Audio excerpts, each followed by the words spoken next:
Darkness cannot conceal the horror. A body discovered in the gloom. And then a second, hidden beneath this blanket. A young man. Oh, my child, someone cries. A trail of blood leads to a third victim. These are not the nameless dead of a faraway war, but husbands, fathers and sons. We're told they include Kasey Boro, gunned down alongside Kadir Nur Hussein. His children are now orphans. And the youngest victim, Daniel Berehun. He was just 20 years old. We obtained the video and photographs from Tigrayan activists. We cannot verify them ourselves, but human rights groups say the conflict follows a brutal pattern. Rahasset is a young mother who says she escaped an attack with her baby strapped to her back, but 11 relatives and her son were murdered.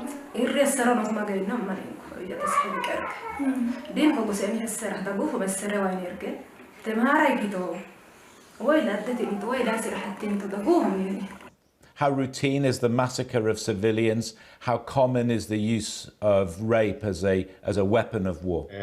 Killing or mass killing of civilians was widespread in this conflict, and we can see that a number of hundreds, potentially thousands of women have been raped by different forces.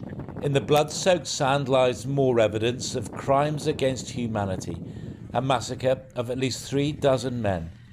ITV News has established this took place near Debre Abbey Monastery in northwest Tigray earlier this year. Among the dead, there is miraculously a survivor. We do not know his fate, nor the identity of the killers. The Ethiopian government told us it condemns violence against civilians, but one of the soldiers is clearly wearing an Ethiopian army uniform, and they speak with pride about the slaughter that's taken place. There is no shame, there is no any kind of attempt to hide it. The fact that they are recording it, and also their confidence that they will be that they will not be held accountable is also very shocking. All sides in this conflict have been accused of war crimes. This video is said to show an attack by advancing Tigrayan rebels on a retreating Ethiopian convoy. And amid celebrations in the regional capital, Mekele, captured Ethiopian forces were paraded through the streets. Many of the prisoners were badly injured. As the violence continues, clinics have been deliberately targeted. At least 12 aid workers have been killed. The dangers have forced one aid organisation to consider scaling back its operation. All that as almost 500,000 people face starvation, cut off from outside help. No food has arrived for weeks.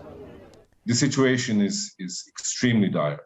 Let's ensure that more can be done, because it must be done, because otherwise, the people will be in grave danger. Human rights groups say the world should ensure every atrocity is investigated and the guilty held to account. But right now in Tigray, it is the desperate plight of the living that is an even greater priority. John Ray, News at 10.